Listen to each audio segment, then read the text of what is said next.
In a small, sleepy village nestled between green hills and winding rivers, life moved at its own unhurried pace. People woke up early to tend their farms, children ran barefoot through dusty lanes, and neighbors exchanged warm smiles as they went about their daily routines. It was the kind of place where everyone knew each other and secrets rarely stayed hidden for long. But in this quiet corner of the world, one woman was about to set off a chain of events that would shake the entire village and test the limits of kindness and envy. Her name was Maya. She was a simple woman in her early 30s with sun-kissed skin and a smile so warm it could light up even the darkest days.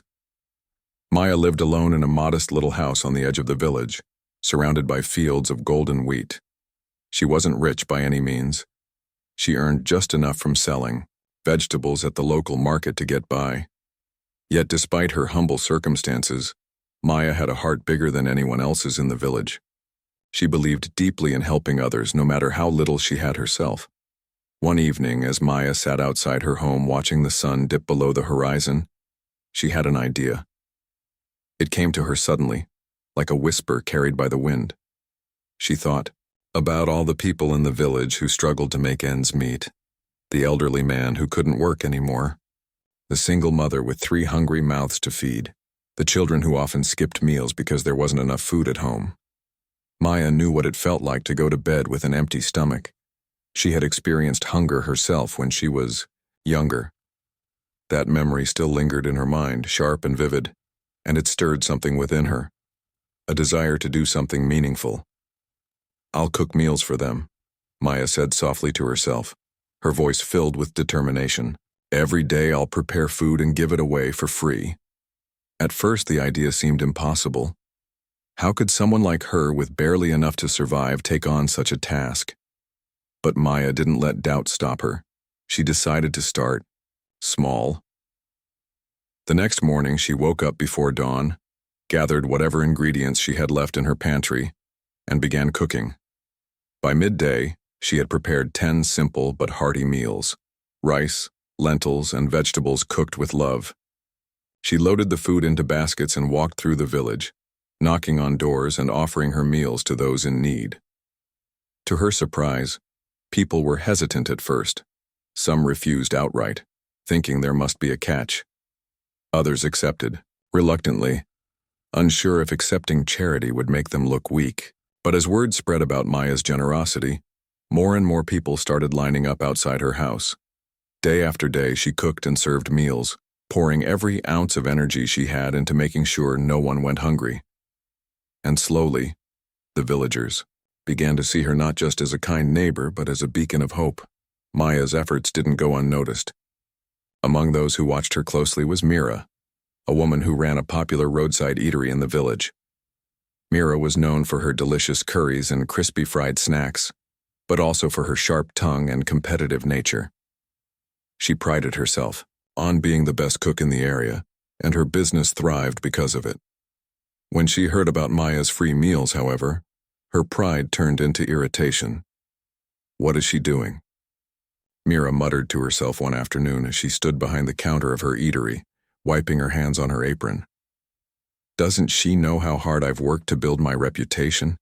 If she keeps giving away food for free, no one will come here anymore." Mira's jealousy grew with each passing day. She tried to convince herself that Maya's project wouldn't last long, that sooner or later Maya would run out of money or supplies and have to stop. But weeks went by, and Maya showed no signs of slowing down. In fact, her initiative only gained momentum. More volunteers joined her cause, bringing donations of rice, spices, and vegetables. Some even helped her cook and distribute the meals. The sense of community that blossomed around Maya's efforts was undeniable, and it made Mira feel even more threatened. One evening, unable to contain her frustration any longer, Mira stormed over to Maya's house. The sun had already set, casting long shadows across the yard. Maya was sitting on a wooden stool, sorting through a pile of fresh produce donated by a farmer earlier that day. She looked up, startled, as Mira approached. "What do you think you're doing?" Mira demanded, her voice sharp and accusatory. "You're ruining everything. Do you have any idea how much harm you're causing?" Maya blinked, taken aback by the sudden confrontation. "Harm?" she repeated, confused. "I'm just trying to help people who are struggling. Isn't that a good thing?" "A good thing," Mira snapped, throwing her hands up in exasperation. "You're taking away my customers. No one wants to pay for food when they can get it for free from you. How am I supposed to feed my family if you keep doing this?" Maya stared at her, her expression softening with understanding. She hadn't considered how her actions might affect someone like Mira. For a moment, she felt a pang of guilt. But then she remembered the faces of the children who came to her, with empty plates, the grateful smiles of the elderly who finally had something warm to eat. She couldn't turn her back on them. Not now, not ever. "I'm sorry if this has caused trouble for you," Maya said gently, meeting Mira's gaze. "But I can't stop. There are too many people who need help. Maybe we can find a way to work together instead of seeing this as a competition." Mira scoffed, shaking her head. "Work together? Don't be ridiculous. You're just pretending to be selfless, but deep down, you're doing this to make yourself look better than everyone else." With that, Mira turned on her heel and marched away, leaving Maya sitting alone in the fading light. Though her words stung, Maya refused to let them break her spirit. She knew her intentions were pure, and that was all that mattered. Still, she couldn't shake the feeling that Mira's anger was only the beginning of a much larger challenge. As the days passed, rumors began swirling through the village. Some praised Maya for her selflessness, calling her a saint. Others, influenced by Mira's resentment, whispered that Maya was seeking attention or trying to show off. Despite the growing tension, Maya continued her work, driven by the belief that feeding the hungry was worth any sacrifice. Little did she know, her decision to help others would soon lead to a clash that would test not only her resolve, but also the unity of the entire village.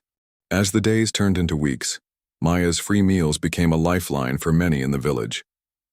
What started as a small act of kindness had grown into something much bigger, a movement that brought people together and gave them hope. Every morning, Maya woke up before sunrise to begin her work.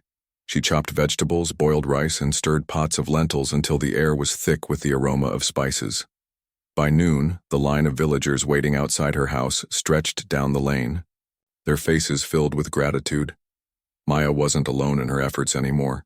A group of volunteers had joined her cause, eager to lend a hand.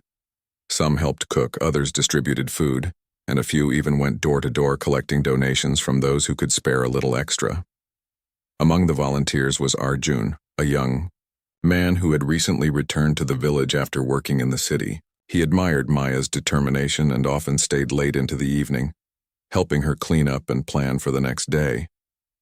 Despite the growing support, not everyone in the village shared the same enthusiasm. Mira, still bitter about the impact on her business, continued to spread rumors about Maya. At first, she kept her complaints to herself, muttering under her breath whenever someone mentioned Maya's name. But as her eatery saw fewer customers, her frustration boiled over. She began voicing her grievances more openly, planting seeds of doubt in the minds of others. "She's only doing this to make herself look good," Mira told anyone who would listen. "Do you really think she cares about helping people? She just wants attention." Her words found fertile ground among some of the villagers. While most were grateful for Maya's generosity, a handful began to question her motives. Why was she giving away food for free when no one else did?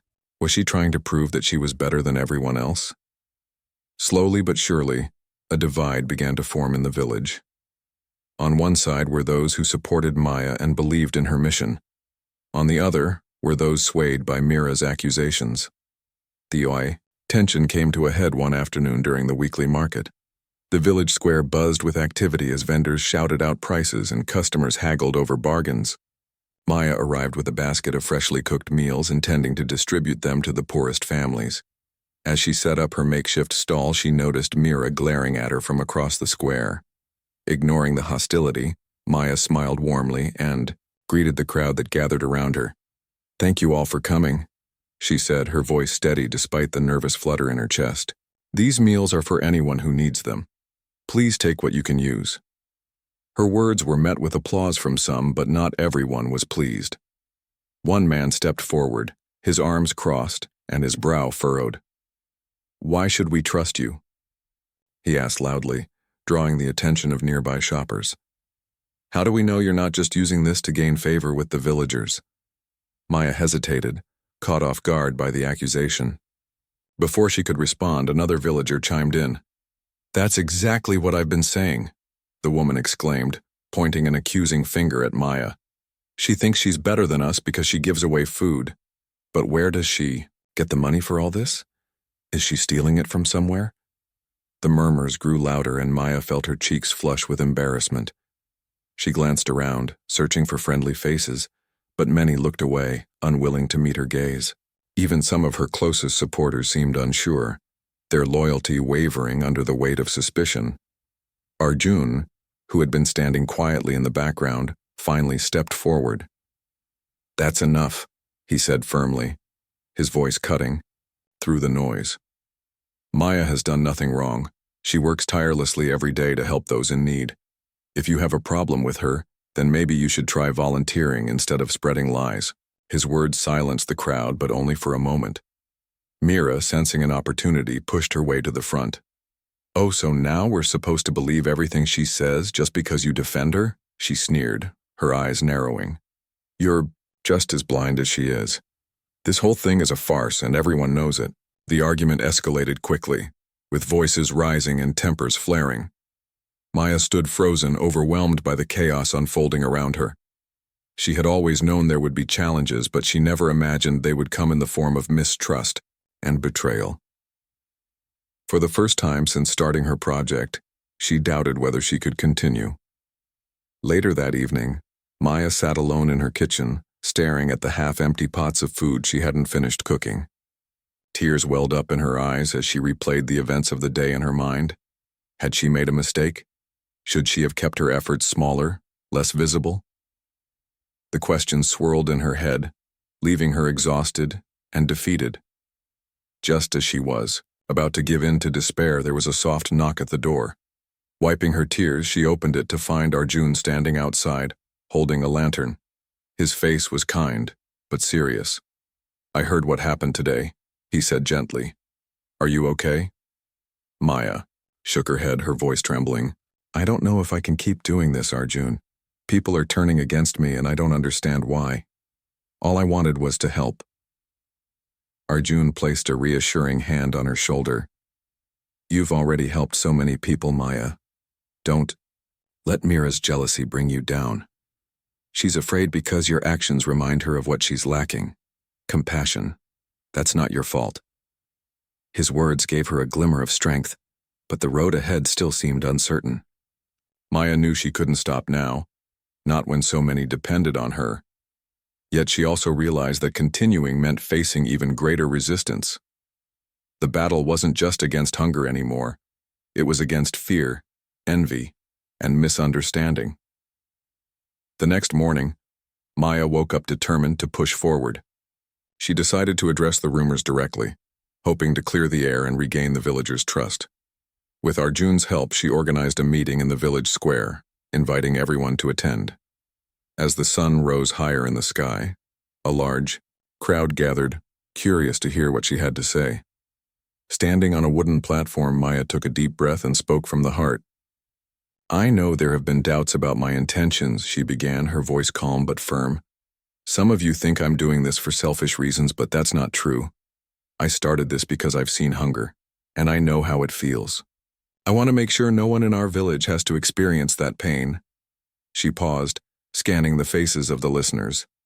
"Yes, I accept donations, but every single rupee goes toward feeding those in need. If anyone doubts me, they're welcome to join us and see for themselves.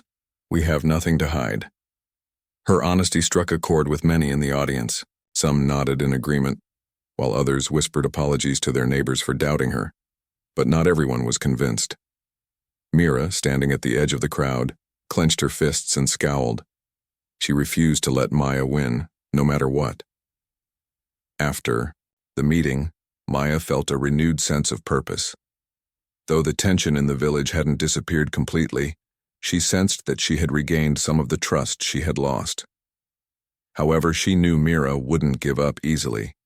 The rivalry between them was far from over, and it threatened to escalate into something far more dangerous. Unbeknownst to Maya, Mira was already plotting her next move. Late that night, as the village slept, she crept out of her house and headed toward Maya's home. In her hands, she carried a bucket of water and a small bag of salt. Her plan was simple yet destructive: sabotage Maya's supplies and force her to stop. As Mira reached Maya's backyard, she hesitated for a moment, guilt tugging at the edges of her conscience. But anger quickly drowned out any remorse. Quietly, she poured the salty water into the sacks of rice stored in Maya's shed, ruining them beyond repair. Satisfied with her work, she slipped away into the darkness, leaving behind a trail of deceit. The following morning, Maya discovered the damage and broke down in tears. It was clear that someone had deliberately targeted her, but she didn't know who or why. All she could do was pick up the pieces and start again. Little did she realize that this act of sabotage was only the beginning of a storm that would test her courage and resilience like never before. The sabotage of Maya's rice supplies left her devastated. For hours, she sat amidst the ruined sacks, tears streaming down her face as she tried to make sense of what had happened. Who could have done this? Why would someone go to such lengths? To destroy her efforts? She couldn't bring herself to believe that anyone in the village, people she had known her entire life, would stoop so low. Yet, the evidence was undeniable. Someone had deliberately poisoned her food supplies, and it wasn't an accident. Arjun found her later that afternoon, still sitting in the shed surrounded by the spoiled rice. His heart sank at the sight of her, her usually bright eyes now dull, with exhaustion and sadness. He knelt beside her and placed a comforting hand on her shoulder. "Maya, we'll figure this out," he said softly. "You're not alone in this." But Maya shook her head, her voice barely above a whisper. "How? Can I keep going, Arjun? Every time I try to help, something goes wrong. Maybe Mira is right, maybe I'm just causing trouble." "No," Arjun replied firmly, his tone leaving no room for argument. "This isn't your fault. Whoever did this is trying to break you, but they won't succeed if you don't let them. We'll find another way." With Arjun's encouragement, Maya slowly began to pick up the pieces. They salvaged what little unspoiled rice remained and decided to focus on other staples like lentils and vegetables, which were less expensive and easier to replace. Word spread quickly about the sabotage, and while some villagers expressed sympathy, others whispered that perhaps Maya had brought it upon herself by being too ambitious.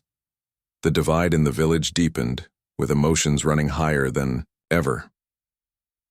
Meanwhile, Mira watched from afar, a mixture of guilt and satisfaction brewing inside her. On one hand, she felt a pang of remorse for targeting someone who genuinely cared about helping others. But on the other hand, seeing Maya struggle gave her a twisted sense of vindication. Her eatery was starting to see more customers again, and she convinced herself that her actions were justified. Still, she couldn't shake the feeling that her victory might be short-lived unless she took further steps to undermine Maya completely.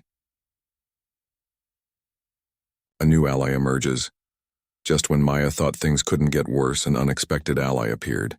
It was Mrs. Kapoor, the oldest woman in the village, whose wrinkled face and silver hair made her look like a wise grandmother to everyone. Mrs. Kapoor had lived through wars, famines, and countless hardships, and she had always been a voice of reason in the community. When she heard about the sabotage, she marched straight to Maya's house, her walking stick tapping against the ground with each determined step. "Child," Mrs. Kapoor said as she entered the shed where Maya and Arjun were working, "I've come to offer my help." Maya looked up, surprised. "Mrs. Kapoor, I appreciate your kindness, but I don't want to burden anyone else." "Nonsense," Mrs. Kapoor replied sharply. "You're doing something noble here, and I won't stand by while cowards try to tear you down. Now tell me, how can I assist?" Her words filled Maya with a renewed sense of hope. With Mrs. Kapoor's support, They organized a meeting with several trusted villagers, including farmers, shopkeepers, and local leaders. Together, they devised a plan to protect Maya's supplies and ensure her project continued without interruption. One farmer offered to store extra rice and lentils in his barn away from prying eyes. Another promised to deliver fresh produce directly to Maya's house early in the morning, before anyone else was awake. Even Arjun suggested setting up a schedule for volunteers to guard the supplies overnight. As the days passed, Maya's operation became more secure, thanks to the collective effort of her supporters. The sabotage attempt, instead of breaking her spirit, had strengthened the bonds between those who believed in her cause. People started referring to her initiative as Maya's Kitchen, a name that carried both pride and purpose. Slowly but surely, the tide began to turn in her favor. Mira's desperation grows while Maya gained strength from her allies. Mira grew increasingly desperate. Her eatery was once again losing customers, not because of Maya's free meals, but because people were choosing to support someone they saw as selfless and compassionate over someone driven by greed and jealousy. Mira's frustration reached a boiling point one evening when she overheard two women praising Maya during a visit to the market. "She's a saint," one of them said, clutching a bag of groceries. "Even after everything that's happened, she hasn't given up. That's the kind of person we need more of in this world." The other woman nodded enthusiastically. "Yes, and look at how many people are coming together to help her. It's inspiring." Mira clenched her fists, her nails digging into her palms. How dare they speak about Maya like that? Didn't they realize how much harm she was causing? Unable to contain her anger, Mira stormed home, her mind racing with ideas to discredit Maya once and for all. That night, she drafted a letter addressed to the village council, accusing Maya of hoarding resources and manipulating the poor for personal gain. She signed it anonymously, hoping to stir up enough controversy to force the council to investigate Maya's activities. Early the next morning, she slipped the letter under the council chairman's door and waited anxiously for the fallout. The council's decision. When the chairman read the anonymous letter, he immediately called for an emergency meeting of the village council. News of the investigation spread like wildfire, and soon the entire village was abuzz with speculation. Some sided with Maya, arguing that the accusations were baseless and meant to tarnish her reputation. Others, swayed by Mira's influence, demanded proof of Maya's innocence. The council summoned Maya to appear before them, along with any witnesses who could vouch for her character. On the day of the hearing, the village square was packed with curious onlookers. Maya stood nervously in front of the council members, her hands trembling slightly as she answered their questions. "Why do you give away food for free?" one member asked sternly. "Where do you get the money for all this?" "I don't do it for money or recognition," Maya replied, her voice steady despite her nerves. "I do it because I've seen hunger, and I know how it feels. As for the resources, they come from donations, from people who care about helping others." Another council member chimed in. "And what about these accusations of hoarding? Do you have anything to say about that?" Before Maya could respond, Mrs. Kapoor stepped forward. "If anyone here has doubts, they're welcome to visit my home," she declared, her voice ringing with authority. "I've kept detailed records of every donation Maya has received and distributed. Everything is transparent." Several other villagers also spoke in Maya's defense, sharing stories of how her meals had helped their families during difficult times. Even Arjun presented evidence of the security measures they had put in place to prevent future sabotage attempts. As the hearing drew to a close, the council chairman turned to Maya. "We've heard enough," he said. "Based on the testimonies and evidence provided, there's no reason to doubt your intentions. You may continue your work, but we urge you to remain vigilant." The verdict brought cheers from Maya's supporters, while Mira watched silently, her face pale with disbelief. Her plan had backfired spectacularly, and now the entire village knew she was behind the accusations. Though no one could prove it, the circumstantial evidence pointed squarely at her. A moment of reflection. That evening, As the sun dipped below the horizon, Maya sat outside her house watching the stars twinkle to life. Despite the challenges she had faced, she felt a profound sense of gratitude for her friends, for her supporters, and for the opportunity to make a difference. She realized that adversity had only made her stronger and more determined to continue her mission. But as peaceful as the moment felt, Maya knew the battle wasn't over. Mira's jealousy still lingered, and there was no telling what she might do next. What Maya didn't realize, however, was that the real test of her resolve and her compassion was yet to come. The council's decision should have brought peace to Maya and her supporters, but instead, it ignited a storm that threatened to tear the village apart. Mira, humiliated by the failure of her anonymous letter, retreated into a simmering rage. She refused to accept defeat, convinced that Maya was stealing not only her customers but also the admiration of the entire village. In her mind, there was no room for reconciliation, only revenge. For days, Mira avoided leaving her eatery, choosing instead to stew in bitterness. She replayed the events of the hearing over and over in her head, each memory fueling her resentment. How could they choose Maya over her? She had worked tirelessly for years to build her business, earning every rupee through sweat and sacrifice. And yet, here was Maya, gaining fame and praise simply by giving things away for free. It wasn't fair. One evening, as Mira sat alone in her kitchen, nursing a cup of tea, an idea began to take shape in her mind. If she couldn't destroy Maya directly, perhaps she could turn the villagers against her in a subtler way. After all, generosity might win hearts temporarily, but suspicion could erode trust far more effectively. A slow smile spread across Mira's face as she realized how she could twist the narrative to her advantage. Seeds of doubt. The next morning, Mira put her plan into action. She started small, casually mentioning to her regular customers that Maya's operation seemed unsustainable. "Do you really think this can last?" she asked one elderly man who stopped by for breakfast. "How long before she runs out of money or supplies? What will happen to all those people depending on her then?" Her words planted a seed of doubt in the man's mind, and he nodded thoughtfully. "You're right," he said. "It does seem risky." Encouraged by his reaction, Mira continued spreading her message. Over the next few days, she subtly questioned Maya's motives whenever she interacted with villagers. To some, she hinted that Maya might be using donated funds for personal gain. To others, she suggested that Maya's reliance on volunteers exploited their time and energy. Each accusation was carefully framed as concern rather than malice, making it harder for anyone to dismiss outright.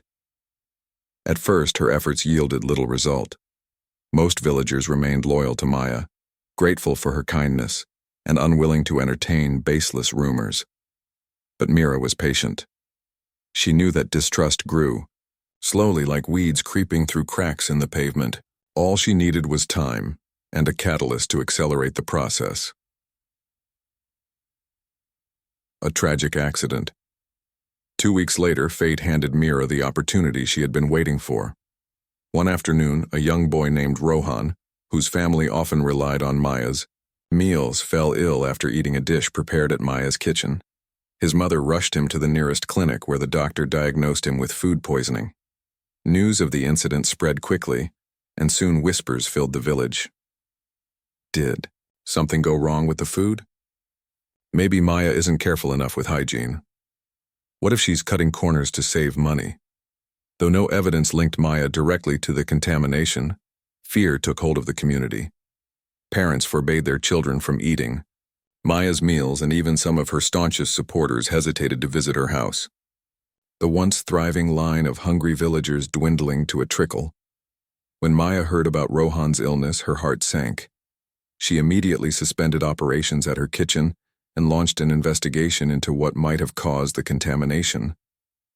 With Arjun's help, she reviewed every step of the cooking process, checked the quality of ingredients, and inspected storage areas. To their relief, they found nothing amiss. All precautions had been followed meticulously. It must have been an isolated incident, Arjun assured her. Accidents happen sometimes, even in the best-run kitchens. But Maya couldn't shake the feeling that something, or someone, was working against her. The timing of the accident felt suspiciously convenient, especially given the recent rise in hostility toward her project. Yet without concrete proof, she had no choice but to focus on rebuilding trust. Rebuilding trust determined to prove her commitment to safety, Maya invited Mrs. Kapoor and several respected elders to oversee her kitchen. Together, they implemented stricter hygiene protocols, including mandatory hand-washing stations and daily inspections of ingredients. Maya also organized a public demonstration, inviting villagers to watch as she prepared a meal from start to finish. Every step was transparent, leaving no room for doubt about her dedication to cleanliness. Despite these efforts, skepticism lingered. Some villagers praised Maya for addressing the issue proactively, while others remained unconvinced. Among the doubters was Rohan's mother, who approached Maya one evening with tears in her eyes. "I'm sorry," she said, her voice trembling. "I didn't mean to cause trouble, but I'm scared. What if it happens again? I can't risk losing my son." Maya nodded understandingly, though the rejection stung deeply. "I understand your fear," she replied gently. "All I can do is promise to keep improving. Please know that I care about your family as much as anyone else's." As the days passed, Maya poured all her energy into regaining the villagers' confidence. Slowly but surely, a few began returning to her kitchen, reassured by the new measures in place. Yet the shadow of doubt cast by the incident continued to loom large, reminding Maya that trust, once broken, was difficult to repair. Mira's triumph and regret. Meanwhile, Mira watched with quiet satisfaction as Maya struggled to recover. The food poisoning scare had achieved exactly what she had hoped. It sowed discord and weakened Maya's influence. For the first time in weeks, her eatery saw a steady stream of customers, and she allowed herself a moment of triumph.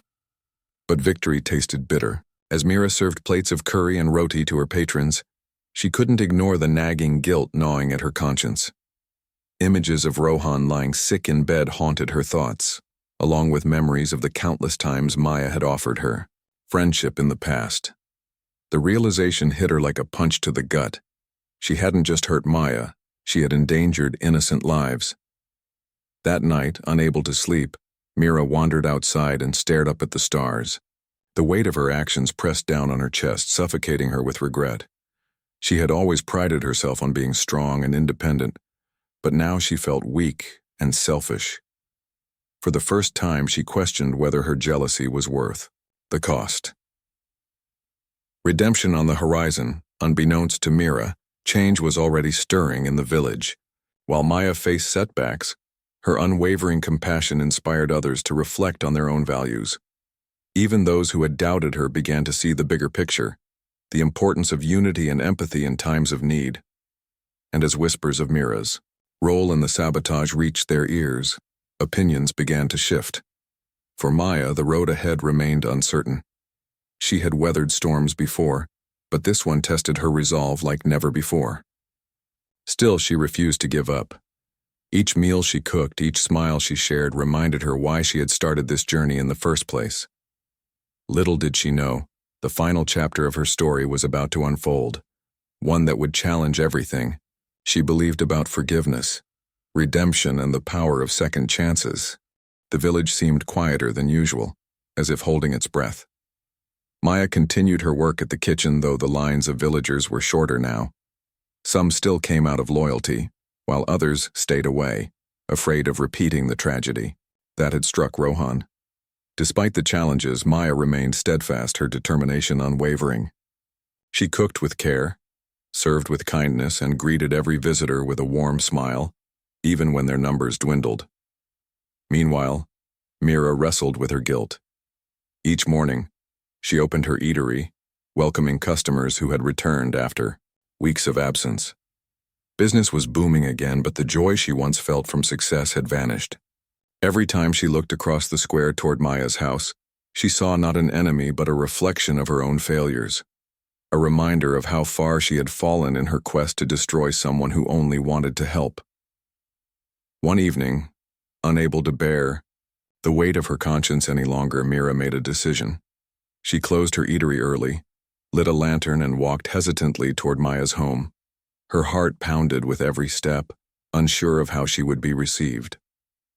When she reached the gate, she paused, took a deep breath, and knocked softly. Maya answered the door, surprised to see Mira standing there. For a moment, neither woman spoke. Finally, Mira broke the silence. "I need to talk to you," she said, her voice trembling. Maya stepped aside, inviting her in. The two women sat across from each other at the small wooden table in Maya's kitchen. The air was thick with tension, but also with unspoken truths waiting to be revealed. "I'm sorry," Mira began, tears welling up in her eyes. "I sabotaged your supplies.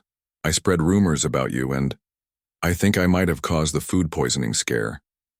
Maya stared at her, stunned. A part of her had suspected Mira all along, but hearing the confession aloud was overwhelming. She didn't respond immediately, letting the words sink in. After what felt like an eternity, she finally spoke. "Why, Mira, why did you do all this?" Mira lowered her head, ashamed. "Because I was jealous," she admitted. "I thought you were trying to show everyone that you're better than me. But the truth is, I'm not proud of who I've become. I let my anger and envy take over, and I hurt innocent people in the process. I never meant for Rohan to get sick or for anyone else to suffer because of my actions." Her honesty disarmed Maya. Though her heart ached from the pain Mira had caused, she recognized the sincerity in her rival's apology. "It's not easy to admit something like this," Maya said gently, "but it takes courage to face your mistakes. What matters now is what you choose to do next." Mira nodded, wiping her tears with the edge of her sari. "I want to make things right. Please, tell me how I can help." A new beginning. The following day, Mira joined Maya and her team of volunteers at the kitchen. At first, the villagers were shocked and skeptical to see their former critic working alongside the very person she had tried so hard to undermine. But as they watched Mira chop vegetables, stir pots of lentils, and serve meals with genuine effort, their doubts began to fade. Word of Mira's redemption spread quickly through the village. Some praised her for owning up to her mistakes, while others remained cautious, needing more time to trust her completely. Still, her presence brought a renewed sense of unity to Maya's project. Together, the two women worked side by side, their shared goal of helping those in need bridging the gap between them. To ensure the safety of her meals, Maya enlisted Arjun's help to create a system where multiple people checked and approved every batch of food before distribution. This added layer of accountability reassured the villagers, and slowly, the line of hungry families grew longer once again. Even Rohan's mother returned, tentatively at first, but eventually with gratitude shining in her eyes. "You saved us," she told Maya one afternoon as she accepted a plate of steaming rice and dal. "Not just with food, but with forgiveness, too." Maya smiled, glancing at Mira, who stood nearby stirring a pot of curry. "We're all learning together," she replied, "and we're stronger when we stand united." Healing wounds, as weeks turned into months, the village transformed. The rift that had divided its people began to heal, replaced by a spirit of cooperation and understanding. Inspired by Maya and Mira's reconciliation, other villagers started finding ways to support one another. Farmers donated surplus crops, shopkeepers offered discounts on essential items, and children organized games and activities to bring joy to the elderly. Even Mrs. Kapoor played a vital role, using her wisdom to mediate disputes and encourage harmony. Under her guidance, the village council established a community fund to support initiatives like Maya's Kitchen, ensuring that such projects could continue without relying solely on individual efforts. For Mira, the journey of redemption was ongoing. She often reflected on how close she had come to losing herself entirely in jealousy and bitterness. Helping Maya had taught her the value of humility and compassion, qualities she had long forgotten in her pursuit of success. Though rebuilding her reputation would take time, she found solace in knowing she was contributing to something greater than herself. A legacy of kindness won. Crisp winter morning, Maya stood outside her house, watching the sun rise over the hills. Beside her, Mira joined her, carrying a tray of freshly brewed tea. They clinked their cups together in quiet celebration, grateful for the bond they had forged, despite their troubled past. "Do you ever wonder what would have happened if I hadn't apologized?" Mira asked, breaking the peaceful silence. Maya shook her head. "I try not to dwell on what-ifs. Life is too short for regrets. What matters is that we're here now, doing our best to make a difference." Her words resonated deeply with Mira, who nodded in agreement. As they sipped their tea, they noticed a group of children playing nearby. One of them ran up to Maya, holding out a drawing he had made, a colorful picture of her kitchen surrounded by smiling faces. "For you?" the boy said shyly, handing her the artwork. Maya knelt down to thank him, her eyes glistening with emotion. "This is beautiful," she said, ruffling his hair affectionately. "Thank you." In that moment, Maya realized that her work wasn't just about feeding the hungry. It was about planting seeds of hope and kindness that would grow into something far greater. Her generosity had sparked a ripple effect, touching lives in ways she could never have imagined. As the sun climbed higher in the sky, casting golden light over the village, Maya felt a profound sense of fulfillment. She glanced at Mira, who smiled back at her, and then at the bustling kitchen behind them, alive with laughter and camaraderie. For the first time in a long while, she allowed herself to believe that perhaps the village, and the world beyond, was capable of change. And so, Maya's legacy endured, not as a tale of rivalry or revenge, but as a testament to the power of forgiveness, resilience, and the enduring human spirit.